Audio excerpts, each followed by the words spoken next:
Hi everyone, welcome back. I am Dr. Alexandra Mayer. If you're new to our channel, welcome. This channel is for you if you are looking for tips, tricks, and information on women's health and hormones. Today's episode is a good one. We are talking about female hair loss. This is something I see a lot in my office, and we're going to be going through some of the things to consider, some labs I would consider when patients are sitting in front of me, and also some nutrients that you may be taking or not taking that can impact hair loss. So let's get started, but before we do, go ahead and hit that like button for me. It's really going to help out our channel, and I would love to get this information out to more women. So talking about female hair loss, when we first start looking at a female for hair loss, we need to kind of assess age, and that will take into account some of the things that we're going to look at. So we're looking at a menopausal woman. Some of the things will overlap, which we'll talk about, but we also have to consider male pattern baldness, but in a female. What does that mean? Basically, it is a rise in DHT, which is dihydrotestosterone, at the level of the hair follicle. That causes hair follicles to shrink, so it's called miniaturization, and basically they shrink, which is why oftentimes you'll notice hair thinning and balding and thinning before you actually notice any loss. And that definitely can have a different treatment strategy than some other hair loss conditions. So what other hair loss conditions would we consider? So when we're looking at hair loss, some of the main ones to consider are hyper and hypothyroidism. And you'll notice that I mentioned both too little and too much thyroid. And that's because although they impact the hair follicle really differently, both are contributing factors. So normally in hypothyroidism, so too little thyroid, you will notice loss. Loss definitely increases when you're showering, when you're styling. You're going to have a lot more hair fall, okay? Versus hyperthyroidism, normally the hair becomes kind of brittle and thin. You can get thinning of the hair shaft with hypothyroidism as well, but normally in hyperthyroidism you really see that brittleness. So that's one of the things to consider. The next thing to consider is going to be stress. So stress impacts your hair loss in a lot of different ways. So stress actually has a direct impact on the hair follicle. So shortening the amount of time that your hair grows, right, in the anagen phase and causing it to go into the later phases of hair loss where it's going to be falling out. The other thing with stress is that stress will directly impact your hormone production. So it directly impacts your ability to make estrogen, progesterone, and testosterone. And it impacts your thyroid, right, which we just talked about impacting hair loss. And it also will increase autoimmunity. So when we're thinking about things like Hashimoto's thyroiditis, right, which is an autoimmune thyroid condition, stress can make that worse. And we see this a lot in different kinds of alopecia. So alopecia is just a fancy medical term for hair loss. And oftentimes you'll see alopecia areata, which is basically little patches of hair loss for the most part, get worse with stress. And stress-induced hair loss is a huge contributing factor in my patients. So what do you do if stress is a contributing factor, right? Well, getting your hormones run, which we'll talk about in a minute, is going to be really, really important. But the next thing to do is to definitely work on some deep breathing, work on meditation, work on stress reduction techniques. For some people, that's going on a walk. For some people, that's definitely getting away from their phones and giving themselves a break. But on top of that, there are some herbs. So for example, withania or ashwagandha is an adaptogenic herb that is studied in stress-induced hair loss. And so that's something I will frequently talk to my patients about in my office, especially if they find that their hair loss is impacted by stress. The next thing that I look at, and it is so important, it's one of the number one contributing factors to hair loss that I see in women who are premenopausal, although it can show up in menopausal women as well, but premenopausal, this is the number one contributing factor that I see, and that's ferritin. So ferritin is your storage form of iron. And what we find is that low ferritin, because your hair follicles are really high in ferritin, and your body's really smart, right? And if your ferritin is low and it needs to pull from your stores, what it will pull from is things like your hair follicle, because it's not vital for life versus your heart or your liver. So hair loss is one of the number one first things that you see with low ferritin. And it's the number one thing I see missed or misread when patients come in my office, because the range for ferritin goes from something like 15 to 150. Okay, that's a big range. And in women, we want ferritin to at least be a 55. But if a woman is experiencing hair loss, we want her ferritin to be above a 70.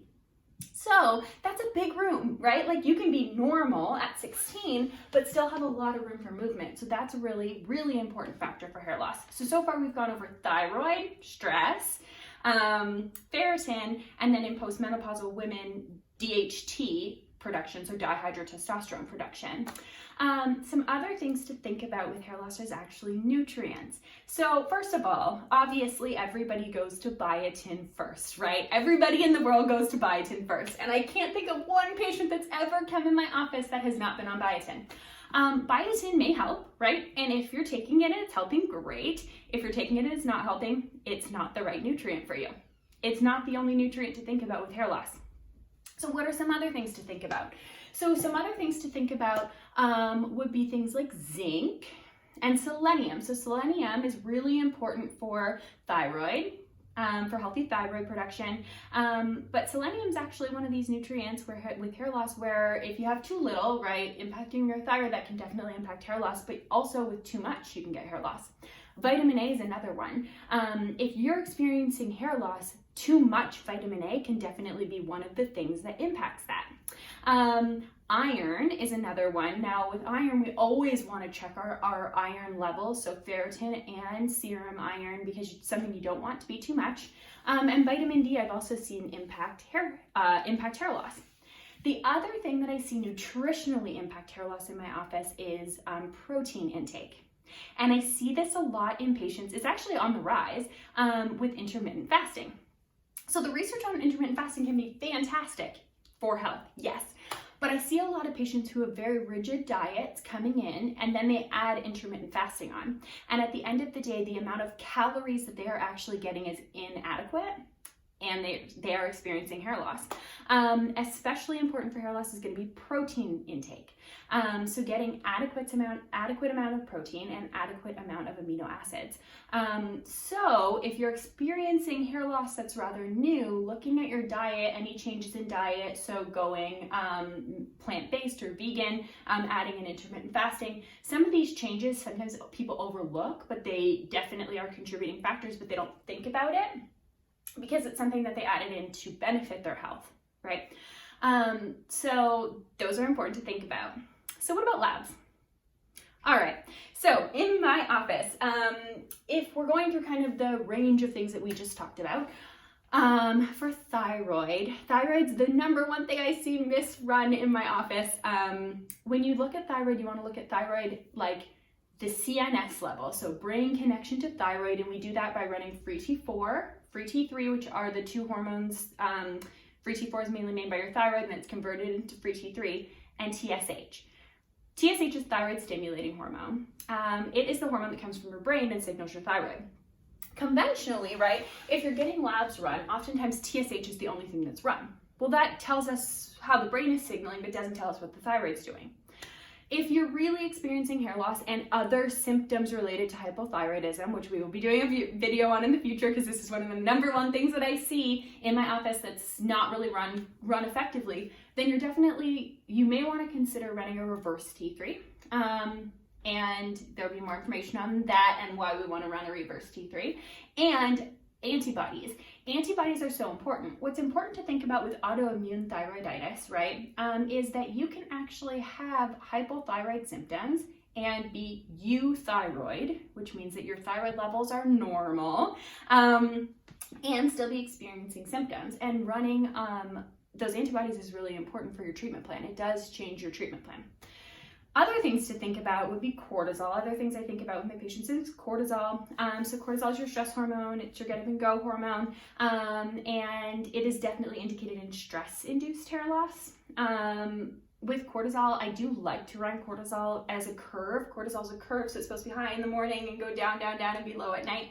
And the way to test this is with saliva. And you can take saliva a few times in the day. Or in some of my patients where that's not indicated or not budget friendly for them, we will run an AM cortisol, which is a really good snapshot. For iron, you want to run a full iron panel, including ferritin. Ferritin's really, really important. And then depending on hormone status, so depending on medications, so birth control and things like that, female hormones may be something to consider. You'll notice that I didn't actually put a DHT. Most of the time I've run a ton of serum DHT, and most of the time I don't see serum DHT correlate with hair loss in my office, despite the fact that we know that in male pattern baldness, DHT is elevated. It's frequently elevated at the level of the hair follicle, so something that you don't necessarily see on serum. So that's what I'm running in my office on my hair loss patients, along with kind of basic good blood work. And those are some of the things to consider with hair loss. So if you have hair loss, put a comment below and let me know what's worked for you. And in future videos, we will discuss more treatments associated with hair loss and some of kind of the new research on regenerative medicine and hair loss. Go ahead and like the channel, and thanks again for watching. We'll see you next week.